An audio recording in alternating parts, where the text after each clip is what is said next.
Hello guys, welcome to the Parsons series, and this is your chapter number 8. In the first part, we will be dealing with the clinical examination.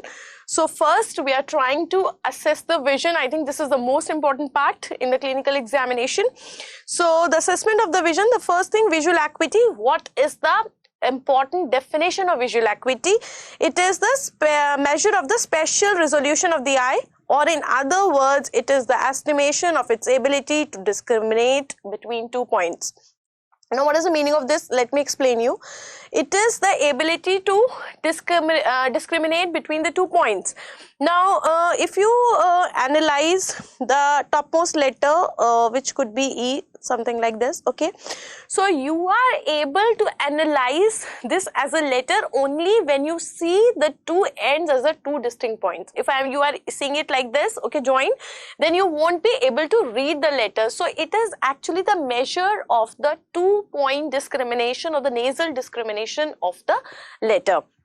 If the 2 objects are so close, so if the 2 objects are so close that the 2 adjacent cones are stimulated, the patient would appreciate them as a single target. So there should be some minimum distance between these 2 points so that they are making or sustaining a minimum angle. Only then they can appreciate it as the 2 different points. Therefore, there must be a unstimulated cone between 2 stimulated ones to allow for the resolution of 2 targets or edges. So this is, I think, the basic concept behind the visual acuity measurement. And if you have understood this, your life is going to become pretty simple in understanding the concepts of the visual acuity in the Snellen's chart. Foveal cones. Now, if I talk about the distance between the foveal cones, so they are separated by 2 microns corresponding to how much angle? So, this is your 2 microns, and 2 microns is making an angle of 25 seconds of the arc. And if I talk about the acuity of the distant central vision, then this is commonly tested by means of the visual acuity test types. We have got, and we have discussed also, so many test types are there, okay. So this is your the most common one. Can you recognize this? This is your Snellen's test type, okay. Now the visual acuity test type consists of a series of the letters arranged in the lines, and very important is that they are diminishing in the size. The breadth of the lines of which the letters are composed is such that the edges will subtend an angle of 1 minute at the nodal point. So the edges of the limbs, okay, they are making the angle of 1 minute at the nodal point of the eye. Now this is very, very important because you know you people tend to confuse between 1 minute and 5 minutes. So it is only one limb. So if I talk about the letter again, something like this, okay. So and okay, now this is your nodal point of the lens, and this is your something like this, okay. So basically this angle is 1 minute, the 1 minute at the nodal point of the lens, okay. So one limb is making 1 minute, so this is also making 1, 1, 1, 1, 1.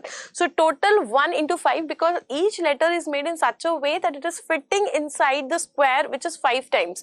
So 1 minute into 5, this is going to give you actually the 5 minutes of the arc. So when it comes to the letter, the minimum angle of resolution will be 5 minutes of the arc and not the 1 minute, okay. Each letter is shaped, see here they have written, each letter is shaped in such a way that it can be placed in a square, the sides of which are 5 times the breadth of the constituent lines, and one line was making 1 minute, now multiplied by 5 gives you 5 minutes. Hence the whole letter will subtend an angle of 5 minutes at the nodal point of the eye. See, golden words are written, and from now on there should not be any confusion of 1 minute and 5 minutes, okay. Now see this. This is actually the widening effect of the vision angle with the distance. Now, in order to understand the concepts of the Snellen's chart, you must understand that as you go, okay, nearer and nearer to the letter, this is the nodal point of the lens. So, as you are going towards the letter, the angle is increasing. The angle is increasing, and that makes the sense that a person who has a less visual acuity is not able to see the letter from a more distance, but as he goes towards and towards the letter, that means decreasing the distance, the person starts seeing it, because now a larger angle is being subtended.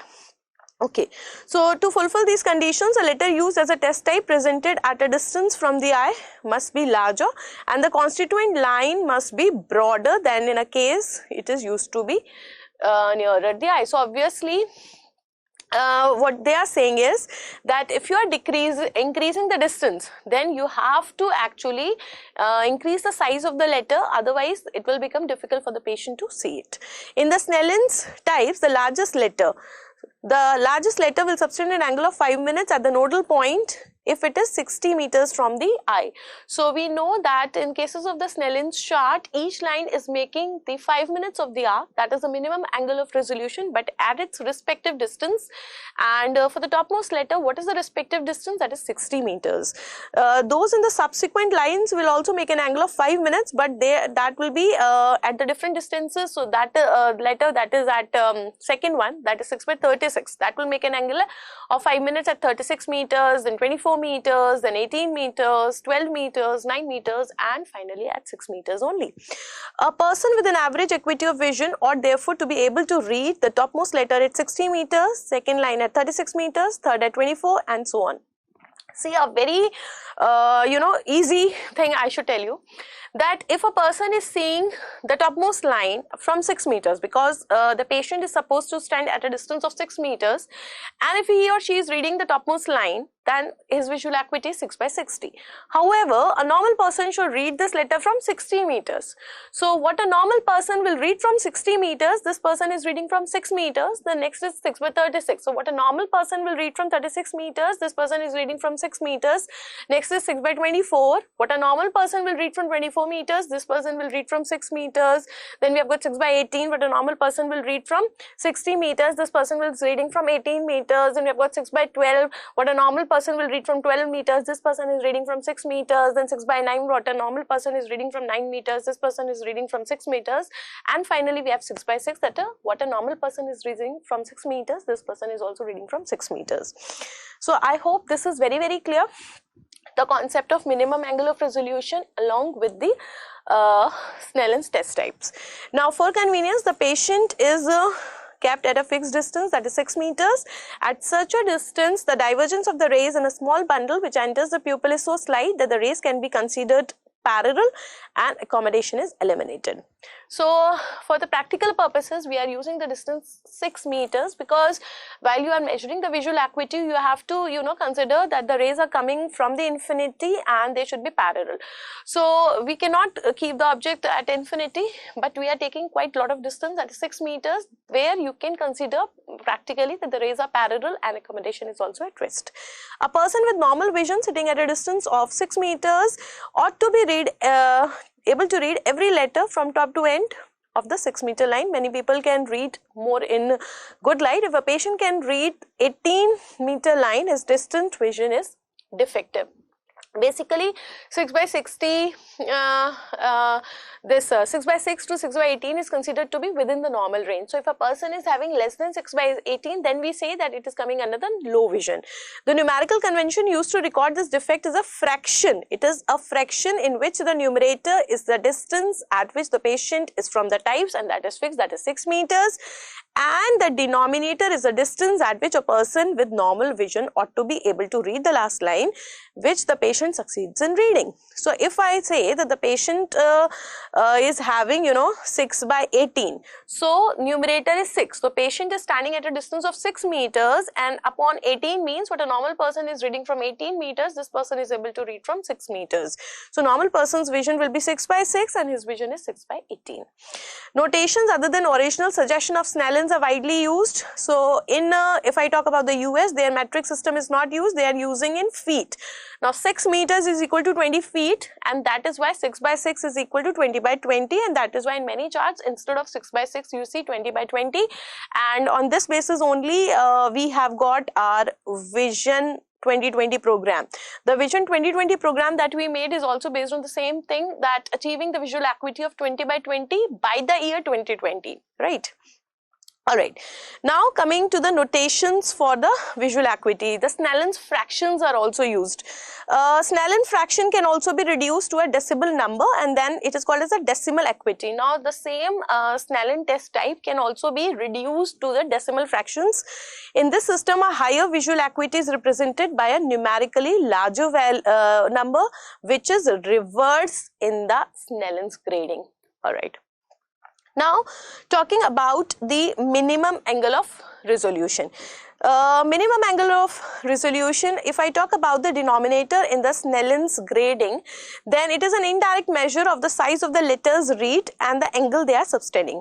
So, notation of the visual acuity that has the same clinically significant difference between each line and allows easy recording of every letter is actually the log minimum angle of resolution, that is called as the Logmar scale. We have got the decimal acuity and then we also have the Logmar scale. Now, this minimum angle of resolution, how you are going to find? By dividing the denominator by the distance at which the letters were read. So, the Snellen fraction is basically inverted and reduced. If I talk about the Snellen's fraction, this is inverted and reduced. Like for example, if I talk about the Snellen's acuity of 6/12, or I can say 20/40, so this will be your what you called as 1/2. This 6/12 or it is 20/40, this will become 1/2. So you have to actually invert it. So it is the 2 minutes. So it will be actually 2 minutes of the arc. Logmar or the logarithm allows for the geometric progression for each step. So the line is progressing. So you have to calculate the log of 2. So this is actually the lines progress in 0.1 logmar steps, and each letter read by the patient counts as the 0.02 log unit. So they are actually increasing, or they are differing by 0.02 units. Snellen visual acuity, that is your 6/12, okay, or 20/40. So it is minimum angle of resolution, okay, of 2 minutes of the arc. So if I calculate the log of 2, so that will become 0.3. So, okay, so this will be your base logarithm 0.3. So if the patient reads 2 more alphabets in the next line, so visual acuity will be, now for each letter it is 0.3. okay, so now what we are going to do, we will be taking this basic 0.3 and the difference is 0.02. so the basic you are going to take 0.3 plus how many letters is he reading. Suppose they are reading 2 more letters.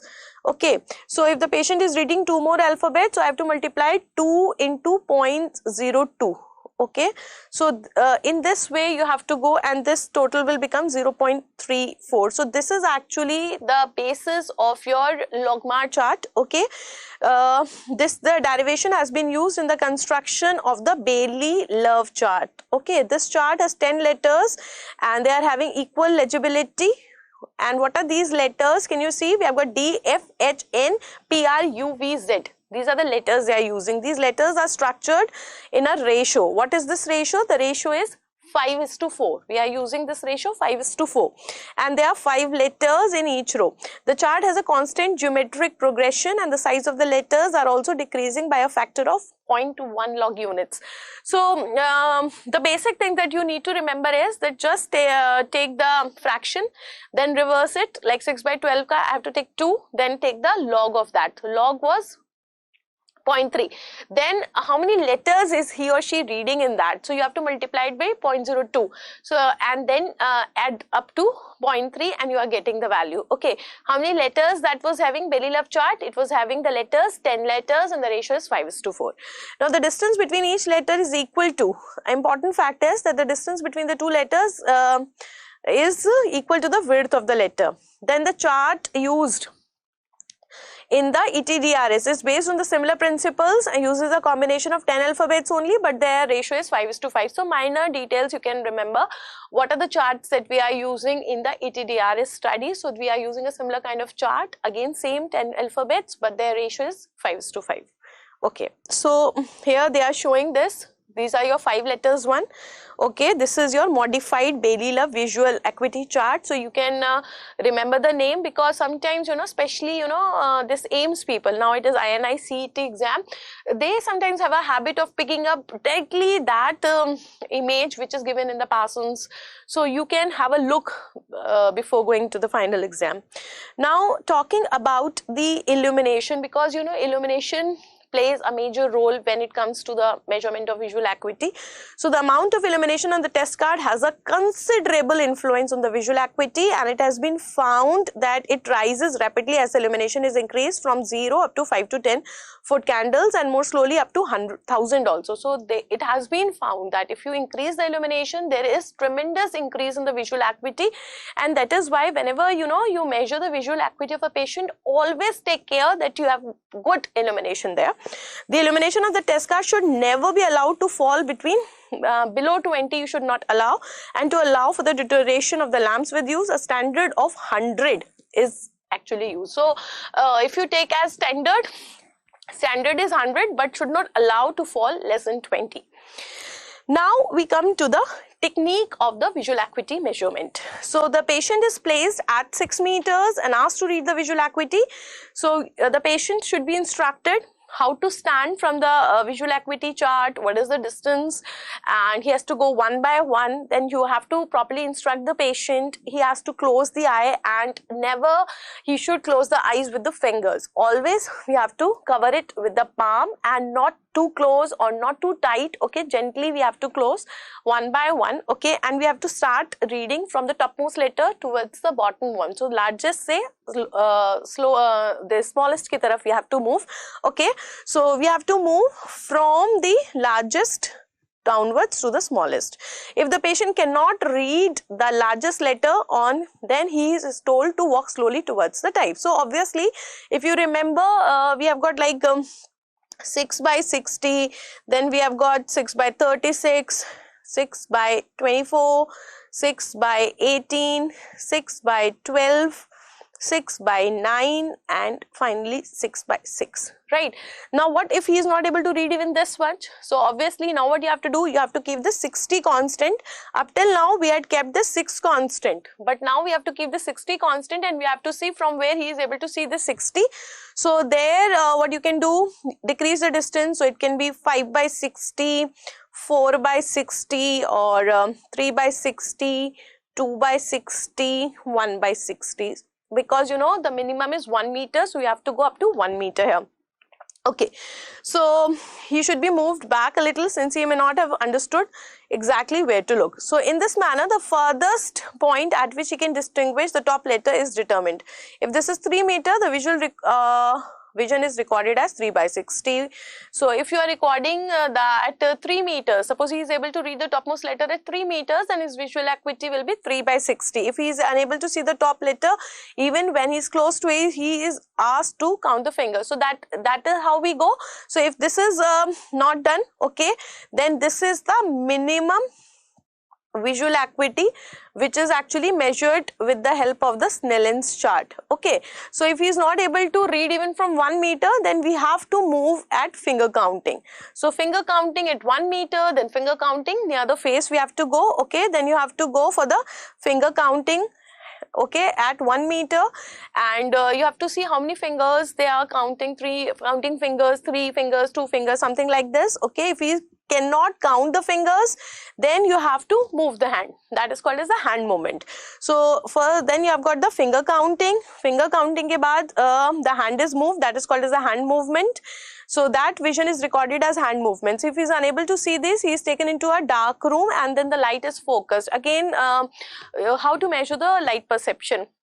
So if the patient is not able to see even this waving of the hand movement is not there, then we have to do the light perception. That is called as a perception of the light. For this, you have to take the patient to a dark room, because if the patient is being shown a small torch in this bright light, obviously he won't be able to perceive it. So take him in a dark room, okay, dim the lights, and then again one by one eye will be shown the light. So if the patient can appreciate this light, this is called as perception of the light. So next he will go to the perception of the light. light, he may be able to give some indication of the 4 directions. Now, if he is reactive, he is not telling you the perception, obviously that is the end. But if he is able to tell you, then you have to go for the PR. PR, that is your projection of the light. So you have to take it in 4 quadrants, whether he is able to appreciate the light in all the 4 quadrants, that is your superior quadrant, inferior quadrant, nasal quadrant and the temporal quadrant. So that is called as a projection, right?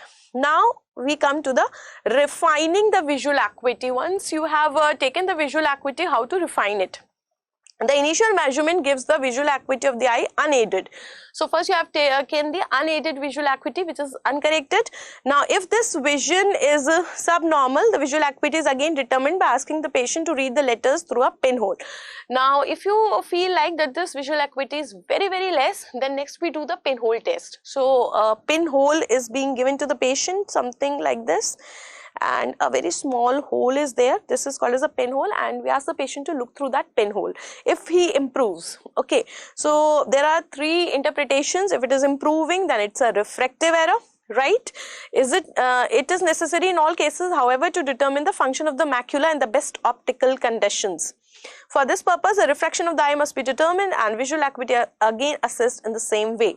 Now they have not told the other things. So if it improves, okay, then it is your refractive error that we know, right? If there is no improvement, if the patient is seeing through it and there is no improvement, then there is some organic pathology.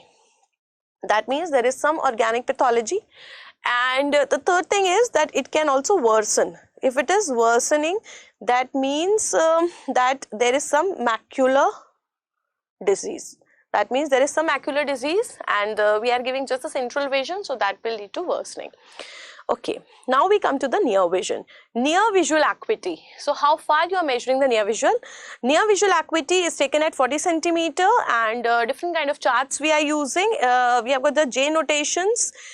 J actually stands for the Jaggers, while if I talk about the N refers to the Times New Roman font. However, they are not standardized. Okay, they are not standardized. Alternatively, numbers or a Landolt C chart in appropriate sizes we can use. Then we can also use the newsprint. They will be coming in N10 to N14, J10, 7 to J10. Reading involves a larger area of the retina, and therefore it is testing both the fovea and the perifoveal areas. So for the near vision we are having, though we have got the Snellen chart also near test type, but they are not so, convenient, so we are not using them. However, they are very precise, but more popular are these Jagger charts. Okay, so I think this is all for this session. We have considered the visual acuity in this particular part, and every fine detail has been considered. I hope you have understood the taking the visual acuity. Please keep on reading the Parsons along with me. My only motive is that you read the Parsons. From the time and again, I used to say that read Parsons, it's an important book, but quite sometimes I felt that actually students found it difficult to read and they are not able to. So this is a small effort from my side to make every student read Parsons. At least, ophthalmology should not be that subject where you are not able to read the textbook. Please do comment how do you like the video. Please like the video. Please do subscribe the channel. It's very important, so that I get connected with all of you and you get the notifications of all the videos, because time and again I am posting the videos, and sometimes I am posting even more than one video. So, and many a times you people are asking me the doubts on which I have already posted the video, and unfortunately you missed the that video. So in order to avoid that problem, okay, don't leave it unsubscribed. Please subscribe to the video. Please do like the video, and please share the video also as much as possible. Please share the video, and please don't go without commenting on the video. Like, this is just a small request. Please leave your feedback below the video. That is constantly required for me for bringing such videos in front of you. Thank you, and happy ophthalmology.